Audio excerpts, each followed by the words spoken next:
names of the classes which are irrelevant or which are not valid or which has a vague application. In that way, what we are trying to do, we are trying to extract all the names of the class. So once the name of the class has been decided, next what we are trying to do, we are trying to identify all the name.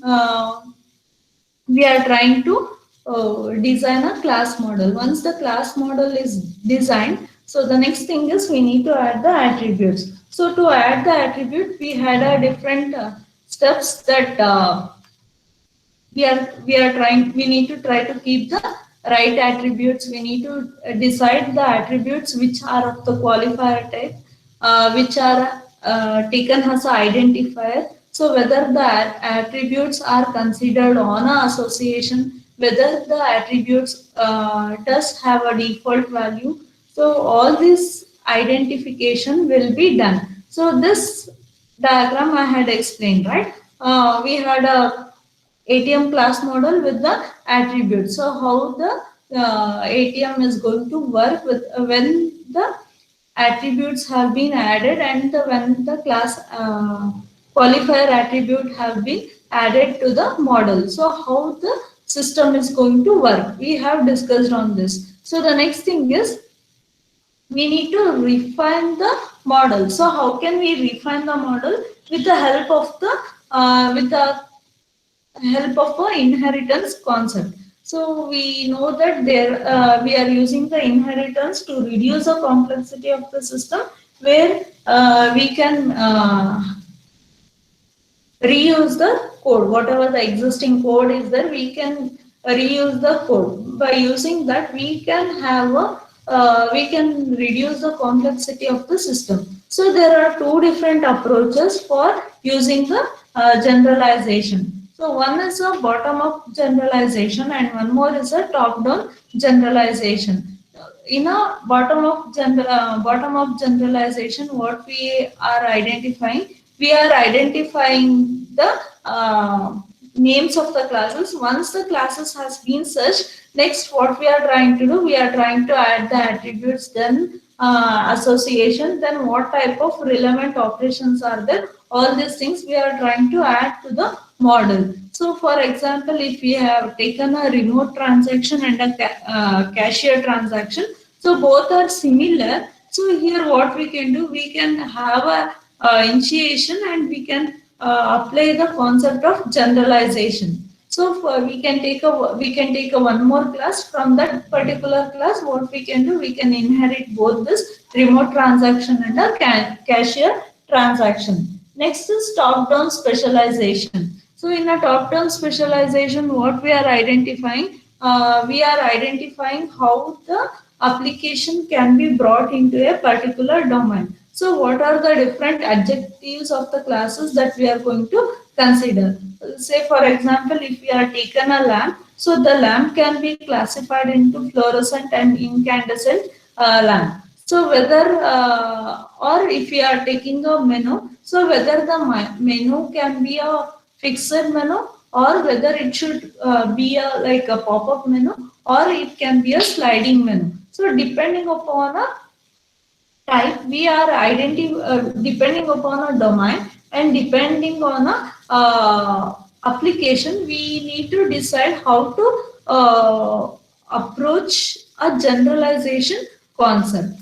Next is we have a enumeration. Enumeration is also a data type where we are trying to have a list of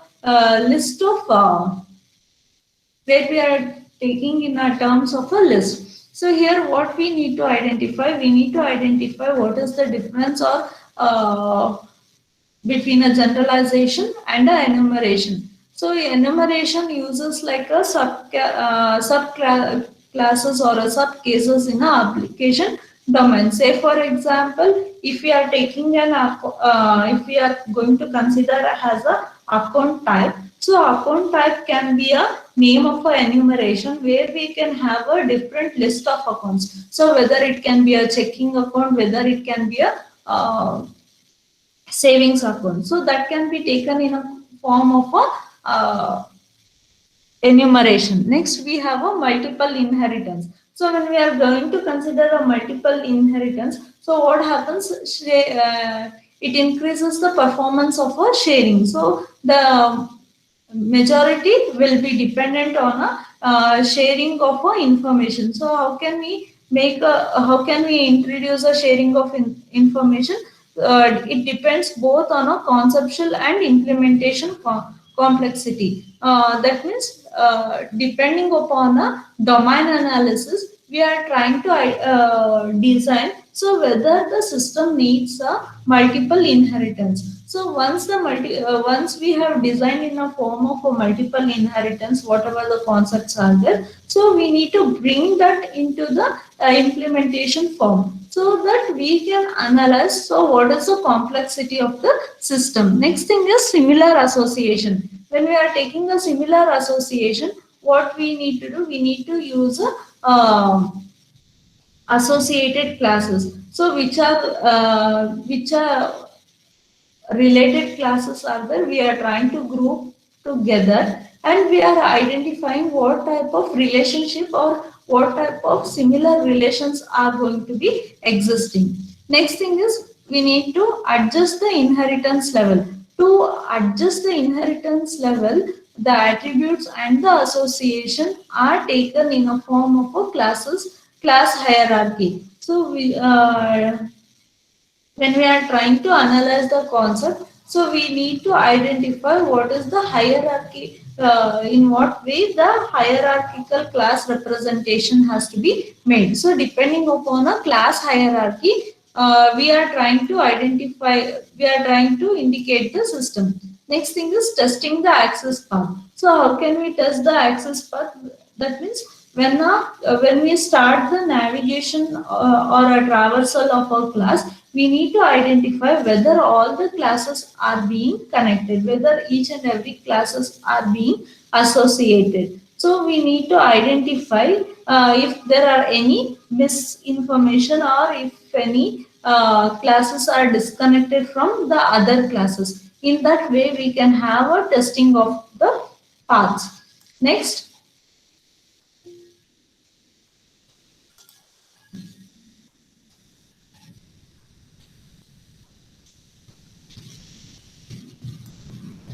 okay, here is a diagram which implements the concept of inheritance and the concept of aggregation with respect to the attributes. Okay, here what we have a entry station. So this entry station can be inherited as a two different types of station. So one is a ATM station and one is a cashier station. So in ATM, what we need to have, what type of attributes that we can have. So we are taking it as a cash on hand. This entry station is being associated with the transaction class, where this transaction class has the attributes like kind, date and time, and an amount. So this entry station, one entry station can have a n number of transactions. So again, this transaction class can be inherited as a cashier transaction and a remote transaction. So the customer can perform two different types of transaction. So either he can go to the bank and he can make it a cashier, he can make a transaction in a bank itself, or else by using the ATM station. Here, what happens? The ATM class is being connected with the central computer. So the how you can have an access to how the information will be updated to the central uh, computer by using the station code. So each and every ATM station is associated with the station code. So with the help of a station code, it gets updated in a central computer. So once the central computer gets updated, so here what happens? It uses a bank code and it transfers all the transaction details to the respective bank computer. So this bank computer uses a station code, so where the transaction has been made, and it will updates in a cashier station. Now once the cashier station gets the information, Next, it gets connected from the bank computer and the cashier transaction. It is linked with the bank. So, to which bank the customer accounts belongs to. So, here what happens? Here you can see the consortium. So, the consortium is a combination of all the banks. That means a customer who is having a account in a SBI account or any other bank, he can also make a withdrawal in any other ATM. So to make a other ATM, there should be a consortium. So this consortium will be framed by using a different banks. So here we are using the aggregation. So this consortium is an aggregation of different banks. So to have a aggregation, and to refer the bank uniquely, what we are using a qualifier attribute as a bank code. Here what happens, the bank is has a different qualifier code. One is a station code, one is a employee code, card code and a account code. By using a account code or a account number, each and every customer is associated with the account. So this account class is associated with the customer, where the customer has a name and an address, and this customer has a cash card, that is a debit card. So he uses his debit card, and to use the debit card with the ATM station, he need to require a password. So the password will be taken as an attribute. So there can be end-to-end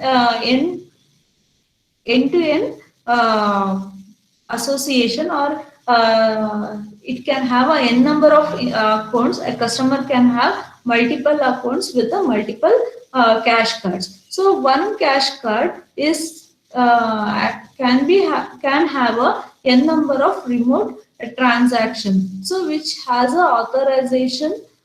So that authorization can be given by the bank. Next, what happens? Here we have a bank code. So the bank code has a qualifier. Bank has a qualifier attribute, that is an employee code. So this bank employs a cashier. So what the cashier will do? He will use his employee code, and he is going to enter whatever the transactions are being made. Next, the card code is being taken as a qualifier attribute, where this card code is being taken and it will be issued with respect to the card. So using this card code, it will identify the each individual customer uniquely, and the customer can make a transaction. So this is how we are going to represent a ATM class model with the concept of a inheritance. So you can see the modification of the same model, that is a ATM class model without attributes. The first diagram which I explained in a previous class, it was just a different names of a class, and the second model with added with the attributes, and the third model is again a simplified model where we are bringing the concept of inheritance and the aggregation. That means what? Each and every time we can refine the model with the representation, or to reduce the complexity, or to make the domain analysis as simple as possible. And next thing is, we need to iterate the class model. So how can you iterate, or how can you refine the class model? There are several ways to iterate the model or to refine the class model. Okay, so there are some signs where we can identify why the refining of model is necessary. The first point is asymmetric association and the generalization. So wherever you are trying to use the association with respect to the different classes may not be possible. So you might have created a misassociation with respect to the class, or you might be using a different generalization where the generalization concept is not necessary for that particular class itself, and using differently attributes and operations on a class. Whatever the attributes and the operations that you have added to the class. So you might be using for a different purpose. And next thing is difficulty in generalizing cleanly. Whatever the generalization that we have used in a class model, so to refine the generalization with respect to the different classes, it may be a difficult task. Next thing is duplicate association with the same name. Say for example, you have a association between the bank and a cashier station, and you have a association between a bank and a transaction class. So when we are using the association, you may provide a same association name for two different classes. So that should be avoided. Next thing is a role that substantially shapes the semantics of the class. That means you need to identify the role, association role. So how this is going to play a major role in a class. Next thing is missing the access path for operations. You need to identify where the classes have missed with the association. If you have not considered any association with respect to one of the particular class, then you need to add the association and then you need to add the operation. And in some classes, you might have taken the name of a classes and that class may be added, or you have given an association with the other class. But what happens? There can be a lacking of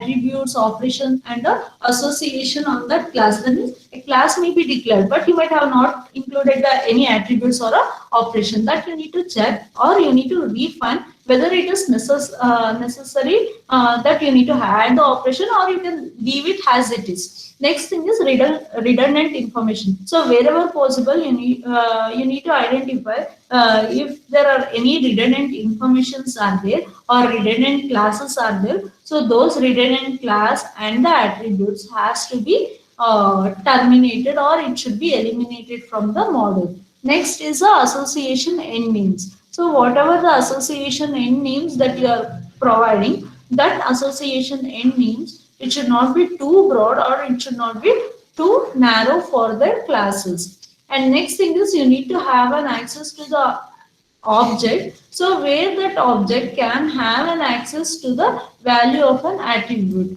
In that way, you need to refine the model.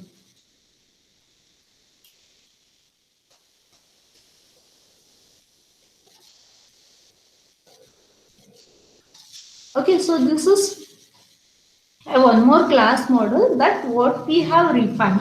So what you can see, what difference you can see in this model?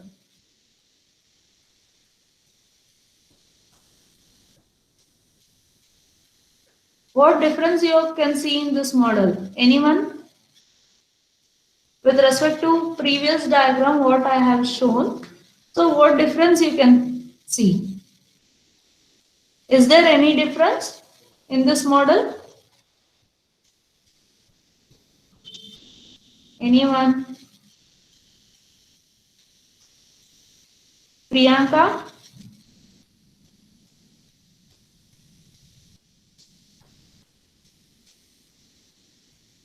Manjunath, do you see any difference?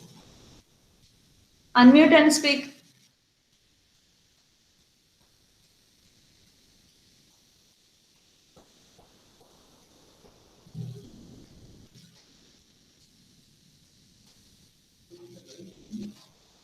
Kavya? Kavya? Yes, ma'am. Yeah, unmute and speak, ma. Do you find any difference with the model? The previous and here, what I have presenting now? Yes, ma'am. What difference you can find, ma?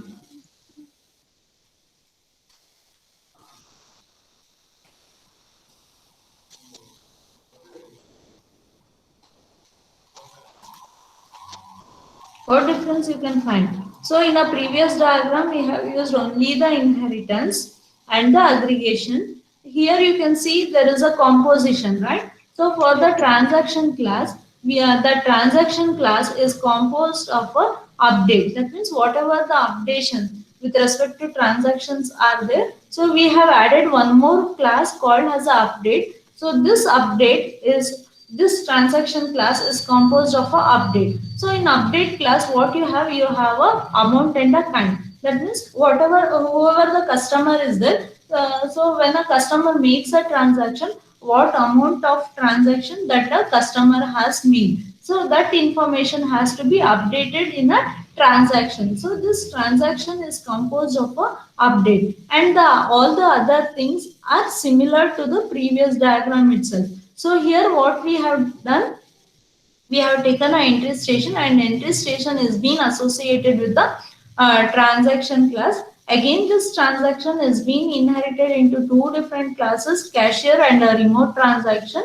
Again, the entry station is being associated with the two classes, ATM and a cashier station. So this ATM transaction is associated with the consortium, and the consortium consists of a bank code has a qualifier attribute, where this consortium is composed of a different bank names. So how do we refer the bank names? With the bank code. Again, this bank has a qualifier attributes, that is a station code, account code, card code, and a employee code. This bank is associated with the cashier station, and the bank is associated with the cashier, and the cashier is being identified with the employee code. So like this we can simplify the model. So this is what we call it as a refinement of a model.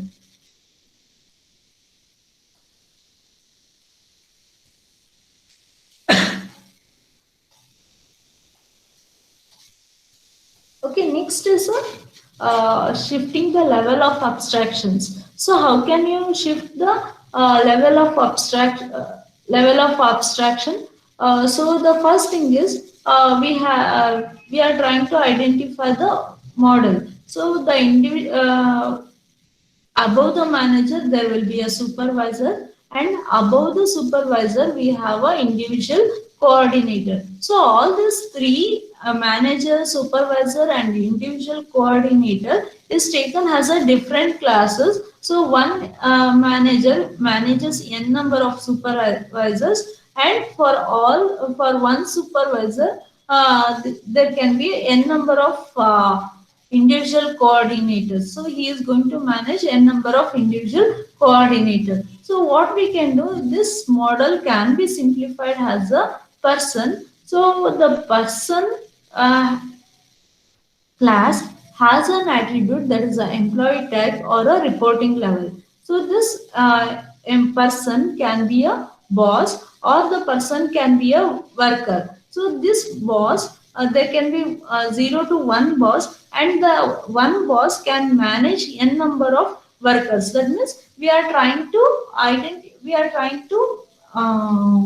minimize the explanation or the difficulty of the system with respect to the different levels of abstraction. So which gives a reduction and the flexibility of the classes, and it can be as simple to represent the model.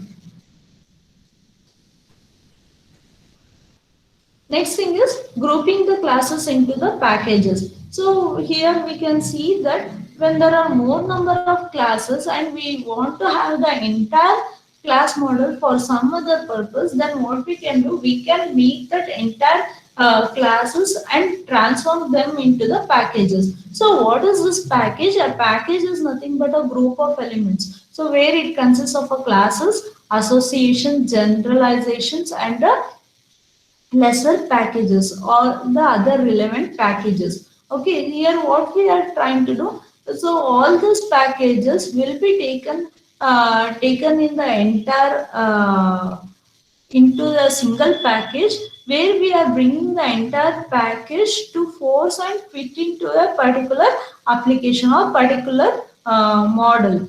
Here what we can take an example like teller, ATM machines, the cashier station, entry station, and the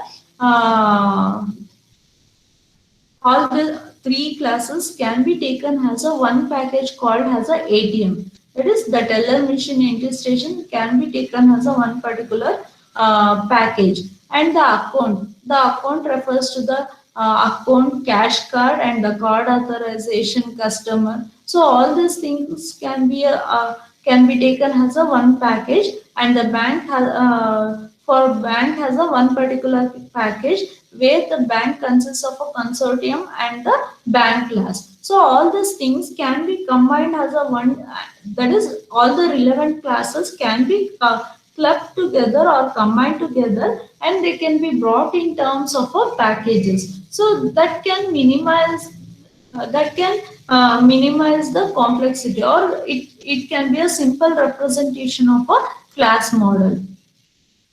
So that completes how we are trying to represent the class model. That is from the beginning. That is identifying the right classes, keeping the right classes, adding the data, defining the data dictionary, adding the attributes, adding the operations, using the higher level concept, that is the generalization and the aggregation and composition. So these are the things that we need to identify in a class model, domain class model. So next comes a domain state model. We know that the state model indicates, it represents to the external stimuli. So whatever the external stimuli is going to force upon a particular system, it gives some responses. So the response will bring the change in a representation of a model. So what are these? How do we construct the domain state model? So what is the process of construction that we need to look here? Okay, so the process of construction of domain state model indicates the identify the domain classes with the states. So how do we identify the states? So whatever the class model that we have taken in domain classes, so all those domain classes can be considered as a states. Next thing is, so with that we need to find the states, we need to find the events. So next thing is build the state diagram and evaluate the state diagram. So these are the 5 different steps that we need to concentrate. So we shall look one by one. So the first step is identify the classes with the states. We have listed all the different names of the classes. So all these different classes can be characterized into a different. So depending upon a behavior, what we are taking, we are going to consider each and every classes. Say for example, if we are in a ATM example, what we have taken, the if we are going to consider account as a concept, so this account can be considered has a appropriate behavior, and the account state is going to change depending upon a state of an account. That means, so when a transaction, when a customer is going to perform any transaction, either a debit or a credit, so what happens? It is going to change its life cycle of a account. So either the account can be incremented or decremented depending upon a transaction, or the number of accounts can be increased by the customer. Next is finding the states. So how do we find the states? So we have already listed the classes. We know what are the different types of attributes association that we have taken. So we need to try to categorize the objects. So depending upon the objects, we need to find the classes. So when we are taking the classes, there can be there can be an example like normal class, that is a ready for access. If the customer is accessing the classes, if he is making a regular transaction, so that customer accounts can belong to the normal state. That is, it is regularly active and the transaction are being performed. Next is a next state can be taken as a closed. So the customer may not operating for more than 6 months. If a customer is not making any transaction with respect to his accounts, then what happens? The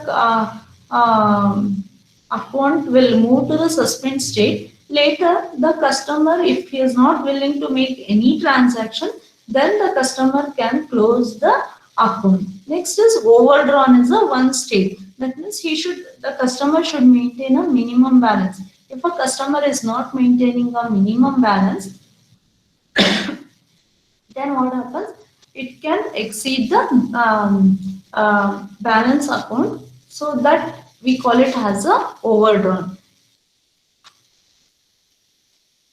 Okay, next is finding the events. So how to find the events? So events are going to occur at any point of time, right? So here, what kind of event that we can find in our account? So withdrawing, suspended account, fraud account, right? And the administrative action. So what can be the administrative action? So if the customer is not making any transaction with respect to the particular account, then what happens? The administrator will suspend the account. So these are the events that can happen. Next thing is building the state diagram. So how can you build the state diagram? So the state.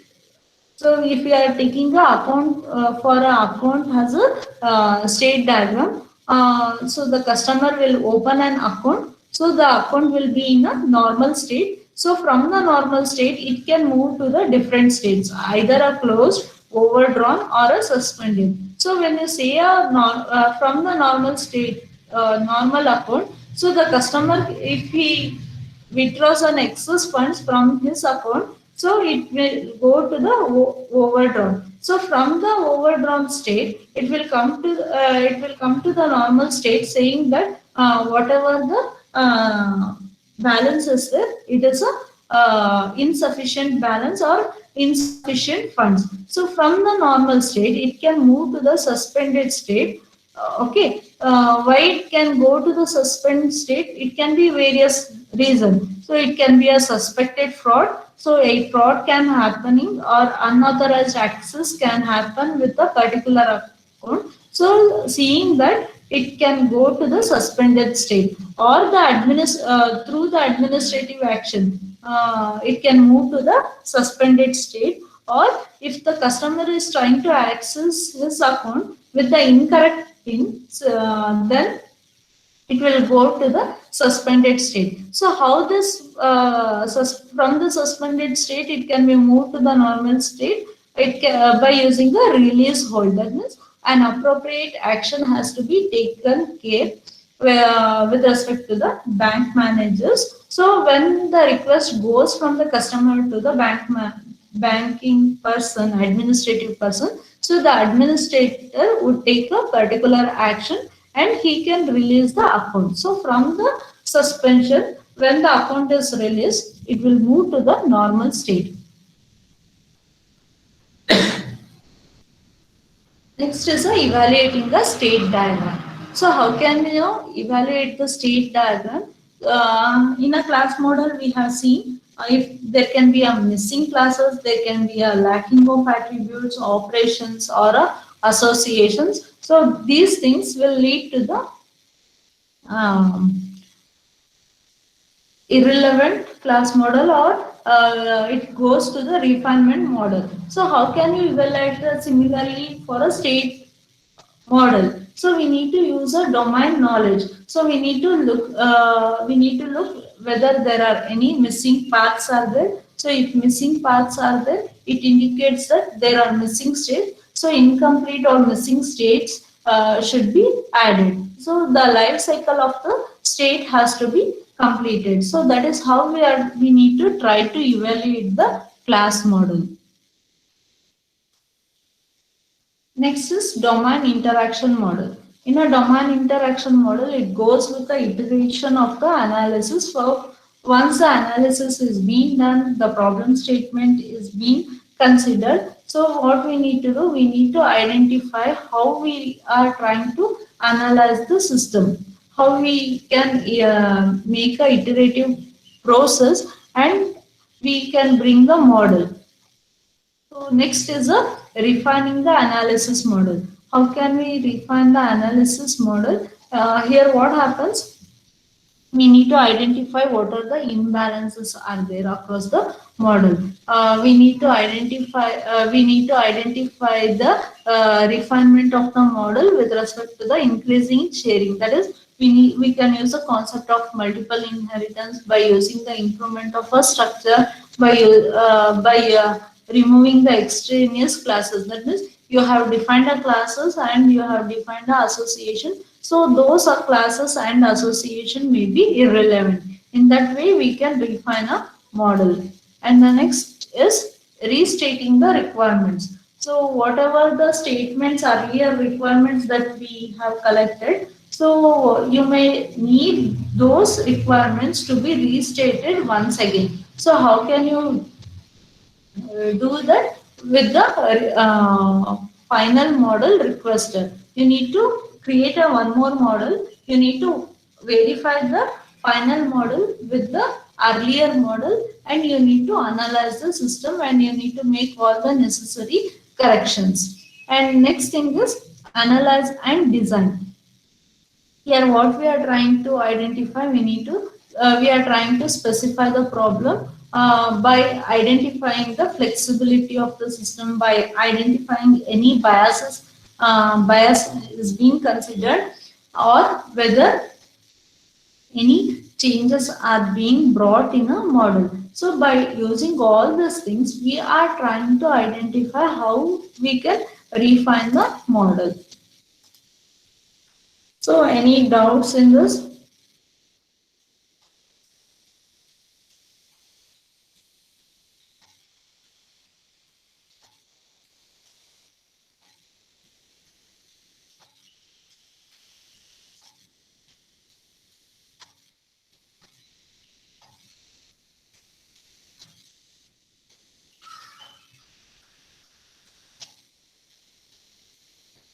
Okay, you can enter your USN in a chat box quickly.